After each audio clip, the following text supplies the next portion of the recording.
وأحسن منك لم تر قط عيني وأجمل منك لم تلد النساء خلقت مبرأ من كل عيب خلقت مبرأ من كل عيب كأنك قد خلقت كما تشاء. كتاب أنزلناه إليك مبارك ليدبروا آياته وليتذكر أولو الألباب. یہ کتاب برکت والی ہے جسے ہم نے آپ کی طرف نازل فرمایا ہے تاکہ دانش مند لوگ اس کی آیتوں میں غور و فکر کریں اور نصیحت حاصل کریں. اللہم صلی علی سیدنا محمد وعلی آل سیدنا محمد بعدد کل ذرۃ مئۃ الف الف مرۃ. سامعین و ناظرین کرام، السلام علیکم ورحمۃ اللہ وبرکاتہ. سامعین کرام، سورہ حج آیت نمبر 36، درس نمبر 1503. آج کا موضوع، کیا ہم نے اپنے آپ کو بڑا تصور کر لیا ہے؟ اس کے ساتھ آج کے سبق کا آغاز کرتے ہیں. سب سے پہلے گزشتہ سبق کا اعادہ ہوگا. اعوذ باللہ من الشیطان الرجیم. پناہ مانگتا ہوں میں اللہ کی شیطان مردود سے. بسم اللہ الرحمن الرحیم. شروع اللہ کے نام سے جو بڑا مہربان نہایت رحم والا ہے. ذالک ومن يعظم شعائر اللہ فإنها من تقوى القلوب. یہ ہمارا حکم ہے، اور جو شخص ادب کی چیزوں کی جو خدا نے مقرر کی ہیں عظمت رکھے تو یہ فعل دلوں کی پرہیزگاری میں سے ہے. لکم فیہا منافع الی اجل مسمى ثم محلها الى البیت العتیق. ان میں ایک وقت مقرر تک تمہارے لیے فائدے ہیں، پھر ان کو خانہ قدیم یعنی بیت اللہ تک پہنچنا اور ذبح ہونا ہے. وَلِكُلِّ أُمَّةٍ جَعَلْنَا مَنسَكًا لِيَذْكُرُوا اسْمَ اللَّهِ عَلَى مَا رَزَقَهُم مِّن بَهِيمَةِ الْأَنْعَامِ فَإِلَٰهُكُمْ إِلَٰهٌ وَاحِدٌ فَلَهُ أَسْلِمُوا وَبَشِّرِ الْمُخْبِتِينَ. اور ہم نے ہر ایک امت کے لیے قربانی کا طریق مقرر کر دیا ہے تاکہ جو مویشی چار پائے خدا نے ان کو دیے ہیں ان کے ذبح کرنے کے وقت ان پر خدا کا نام لیں. سو تمہارا معبود ایک ہی ہے تو اسی کے فرما بردار ہو جاؤ اور عاجزی کرنے والوں کو خوشخبری سنا دو. سامعین کرام، سورہ حج آیت نمبر 35، لیکن یہ 34 نمبر آیت فَإِلَٰهُكُمْ إِلَٰهٌ وَاحِدٌ فَلَهُ أَسْلِمُوا وَبَشِّرِ الْمُخْبِتِينَ سے یہ جملہ مل رہا ہے، اور اس کا معنی یہ ہے کہ تمہارا معبود تو ایک ہے اور اسی کے سامنے سر جھکا دو، اور جو جھک جانے والے ہیں تو ان کے لیے پھر خوشخبری ہے.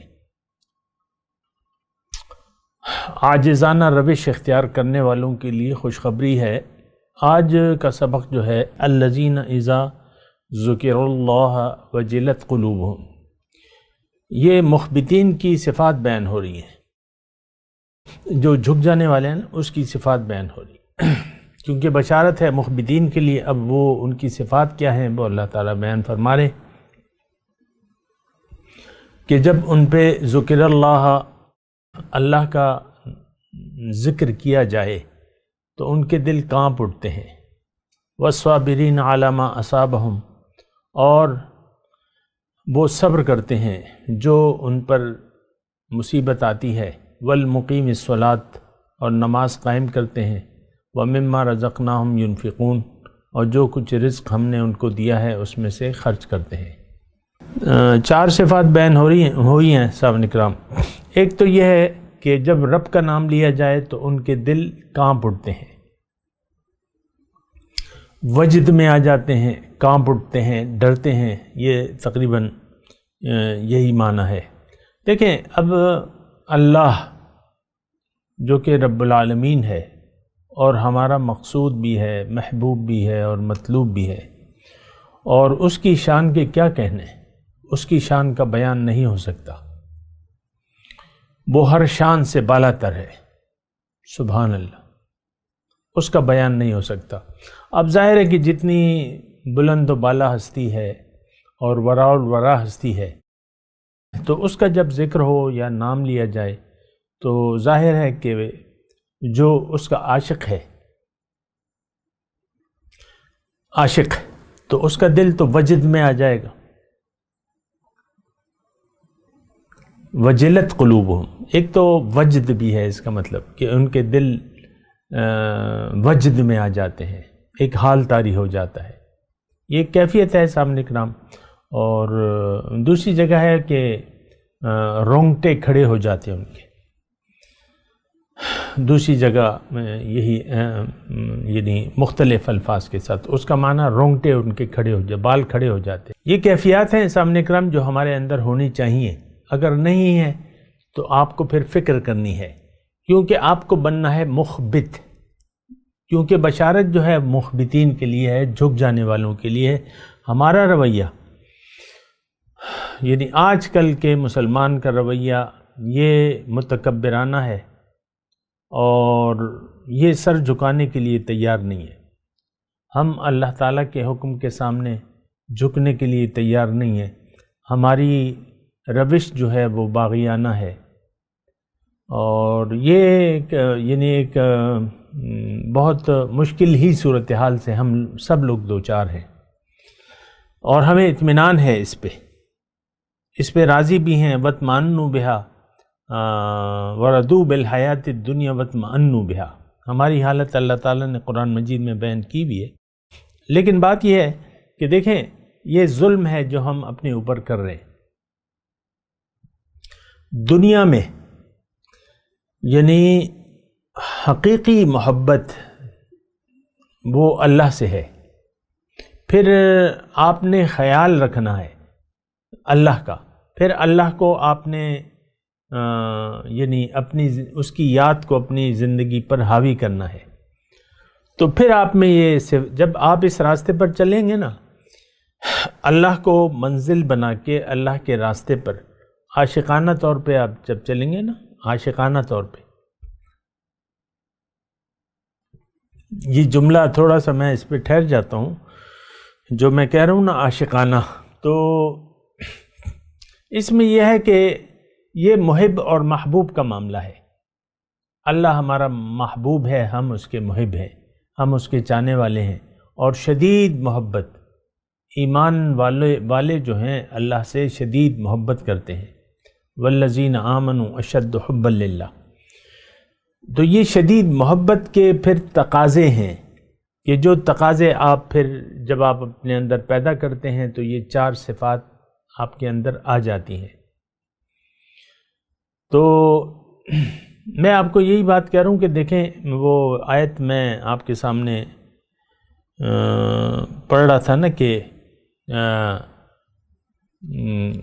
وجد کے بارے میں، اور یعنی اس کا ایک احساس ہو، احساس کبریائی ہو اس کی شان کا.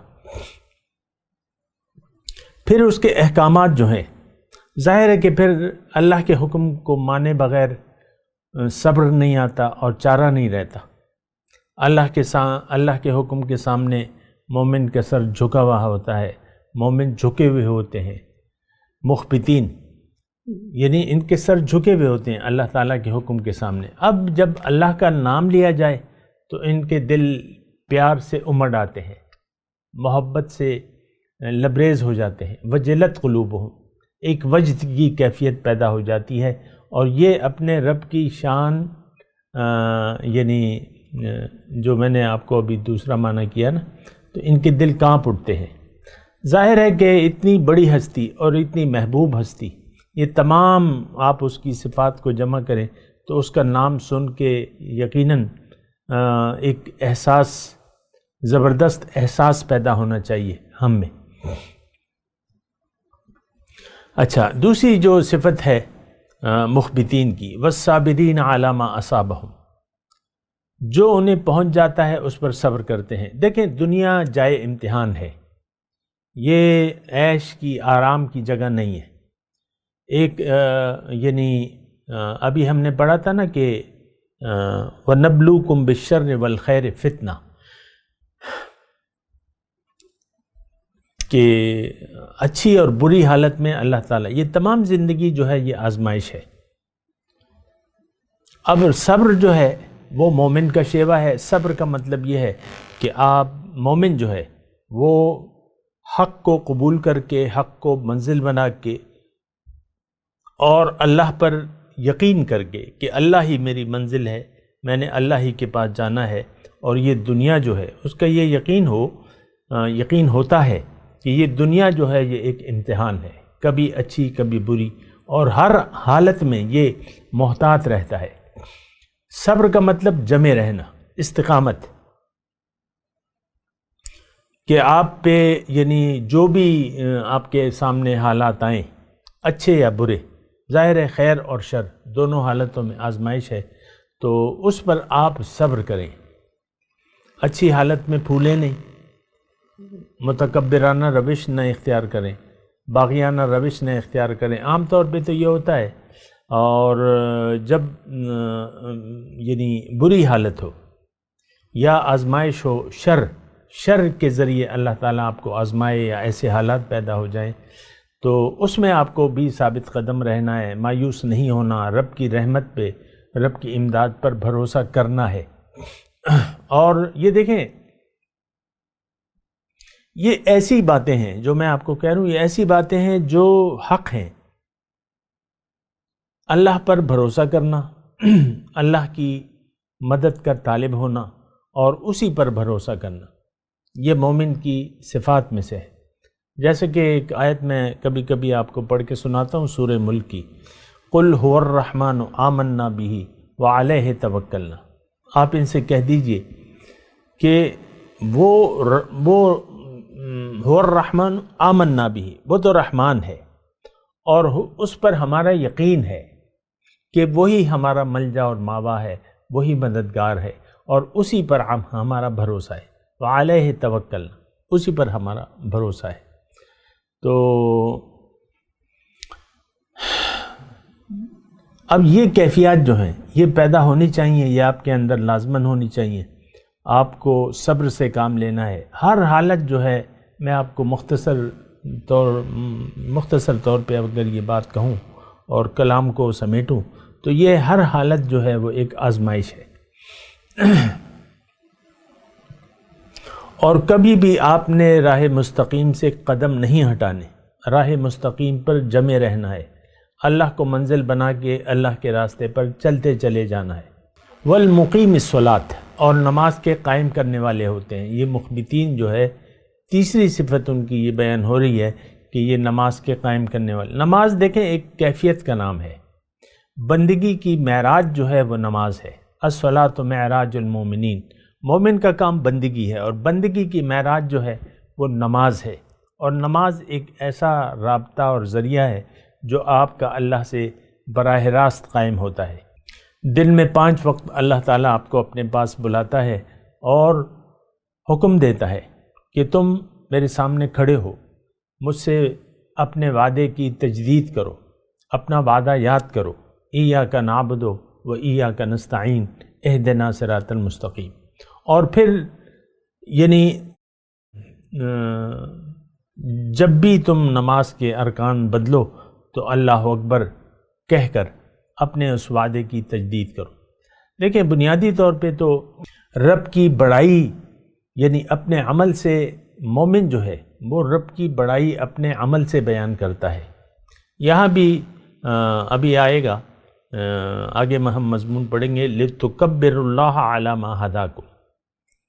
اصل میں اللہ اکبر کا جو جملہ ہے، یہ انسان، یہ مومن کی جو سوچ ہے اس کی غمازی کرتا ہے۔ مومن کی سوچ جو ہے یہ مضمون ذرا تھوڑا سا وضاحت طلب ہے. دیکھیں پہلی وحیوں میں سے سورہ مدثر بھی ہے. یا ایھا المدثر قم فانذر وربک فکبر. مسئلہ کیا ہے؟ مسئلہ یہ ہے انسان دنیا میں آ کے اللہ کو بھول کے غیر کی بڑائی بیان کرتا ہے، اور سب سے بڑی تو یعنی غیر جو ہے وہ اس کا اپنا نفس ہے. اعداء عدو ہوگا، جو دشمنوں کا دشمن ہے، جو ہمارے پہلو کے اندر ہے، تو ہم اپنے آپ کو بڑا سمجھنے لگتے ہیں. شیطان نے بھی یہی صفت اپنائی تھی اور انا کا نعرہ بلند کیا تھا، انا خیر منہ، میں بہتر ہوں. آج ہم میں سے ہر شخص اپنے آپ کو بہتر تصور کرتا ہے یا کہتا ہے.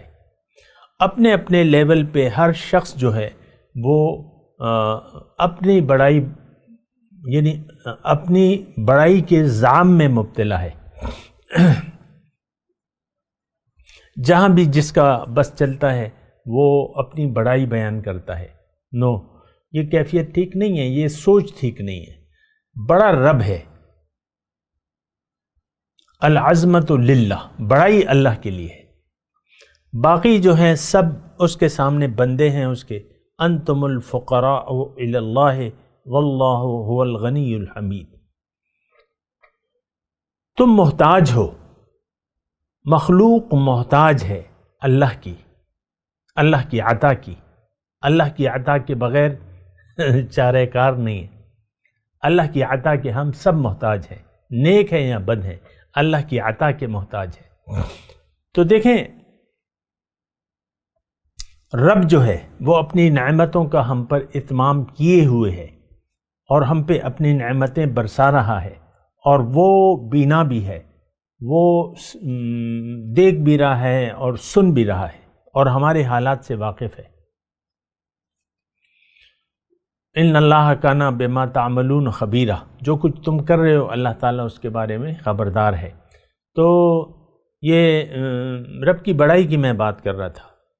ہمارا دیکھیں رویہ کیا ہے. عملی طور پہ ہم کہتے ہیں کہ بڑا میں ہوں اور بڑائی میرے لیے ہے، اور یہ یعنی انسان کی جو نقصان میں جانے کی واضح نشانی ہے کہ یہ جھکنے کی بجائے اپنی گردن اٹھا کر جیے.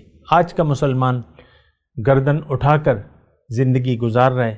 اللہ کے حکم کے سامنے اس کی گردن اکڑی بھی ہے، یہ اکڑالو بن گیا ہے، اکڑالو خان ہے، مرد ہے یا عورت. آپ کو احساس ہونا چاہیے اس بات کا.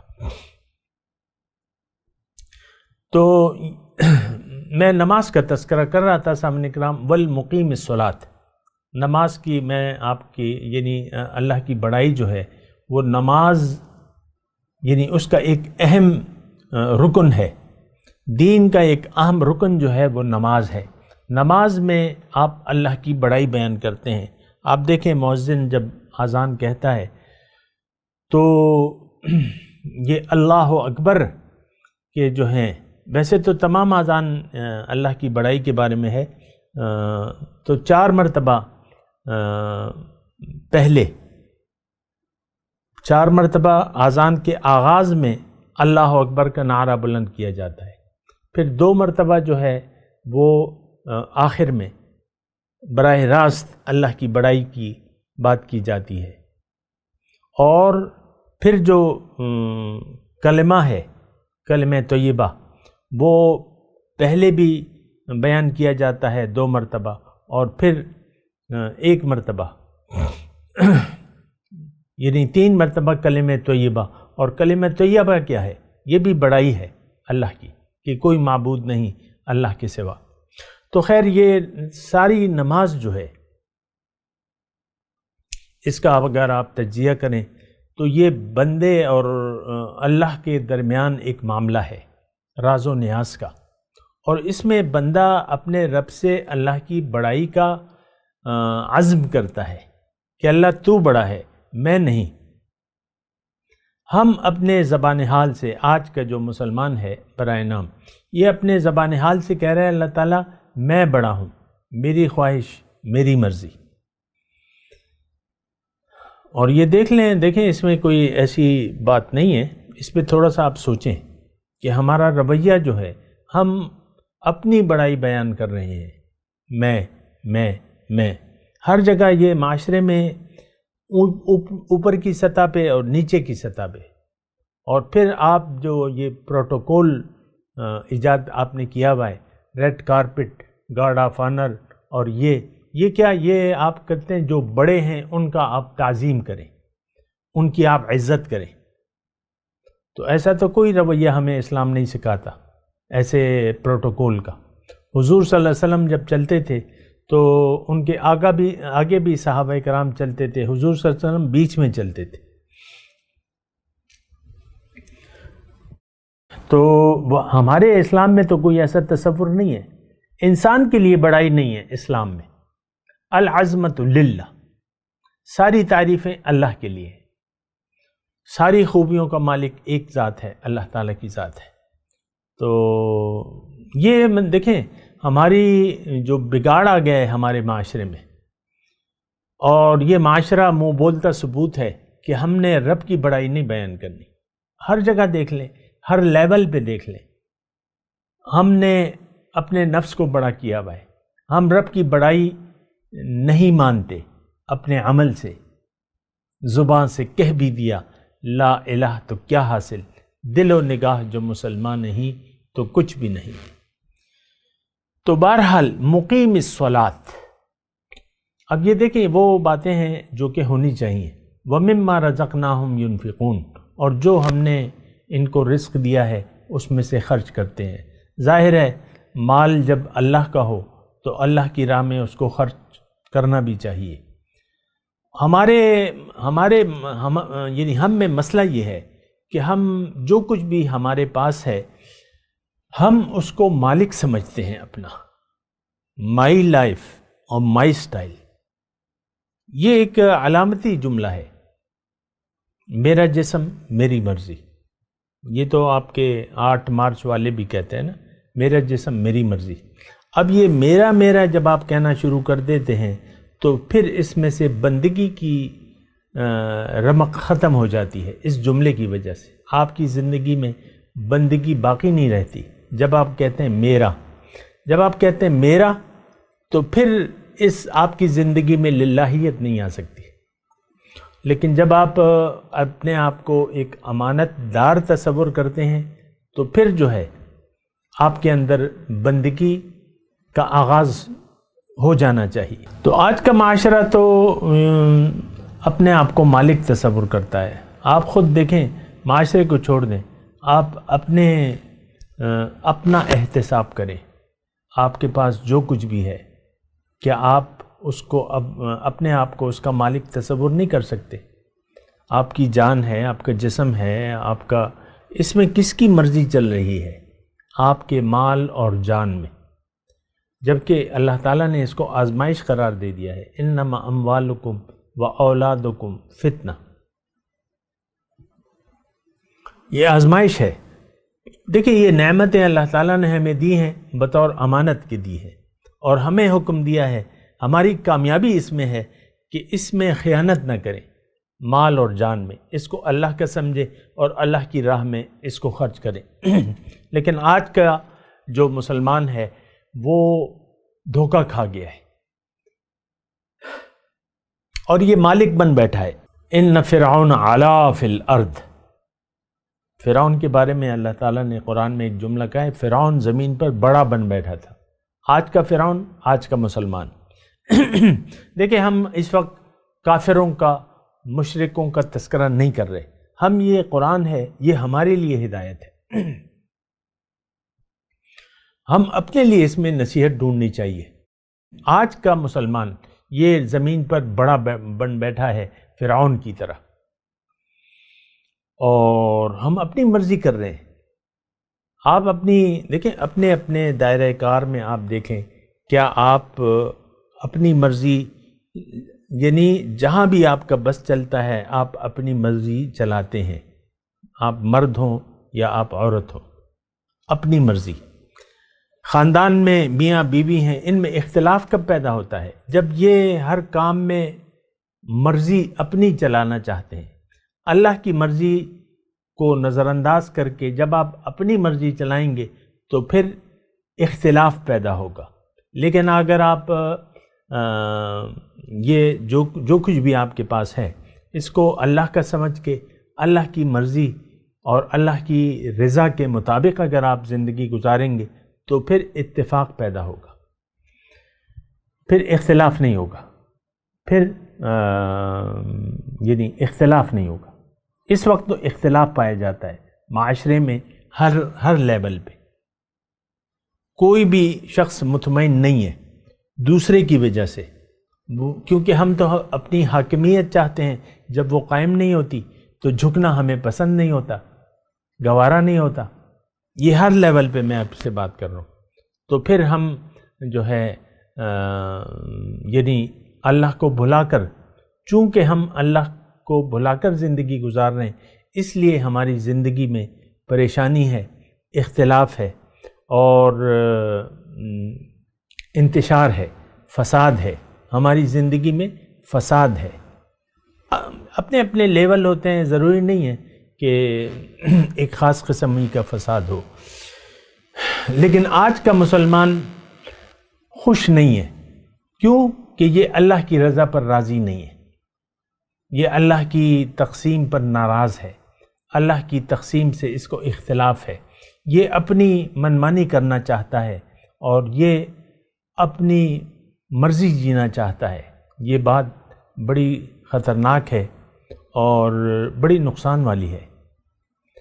کامیابی انسان کی اس بات میں ہے کہ یہ اللہ کی مرضی کو اپنی مرضی کے اوپر غالب کر دے، اپنی مرضی کو دبا دے اور اللہ کی مرضی کے مطابق زندگی کے تمام کام سر انجام دے، تو اس کی زندگی میں پھر سکون آ جائے گا، اطمینان آ جائے گا، فساد ختم ہو جائے گا، انتشار ختم ہو جائے گا، اور پھر بس بالکل ایک یعنی سموتھ آپ کی زندگی گزرے گی، کیونکہ آپ تو اللہ کی رضا پر راضی ہیں اور اللہ کی رضا کے لیے آپ کام بھی کر رہے ہیں، تو آپ کی زندگی میں ایک یکسانیت آ جائے گی۔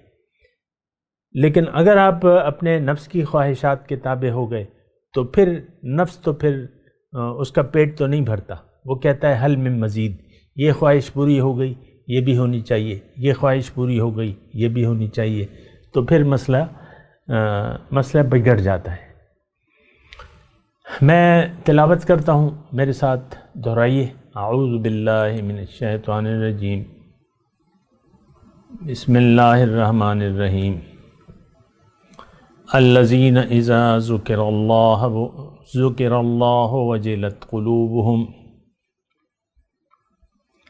والصابرین علی ما اصابہم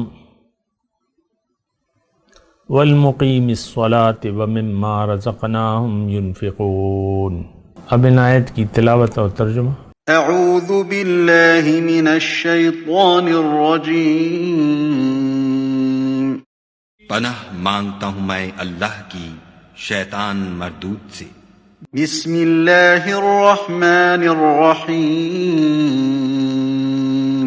شروع اللہ کے نام سے جو بڑا مہربان نہایت رحم والا ہے۔ الذین اذا ذکر اللہ وجلت قلوبهم والصابرین علی ما اصابهم والمقیم الصلاة ومما رزقناهم ينفقون۔ یہ وہ لوگ ہیں کہ جب خدا کا نام لیا جاتا ہے تو ان کے دل ڈر جاتے ہیں، اور جب ان پر مصیبت پڑتی ہے تو صبر کرتے ہیں اور نماز آداب سے پڑھتے ہیں، اور جو مال ہم نے ان کو عطا فرمایا ہے اس میں سے نیک کاموں میں خرچ کرتے ہیں۔ اس کے ساتھ ہی آج کے درس کا وقت اختتام کو پہنچا۔ اگلے درس میں انشاءاللہ ملاقات ہوگی۔ وآخر دعوانا ان الحمد للہ رب العالمین۔ مولاي صل وسلم دائما أبدا على حبيبك خير الخلق كلهم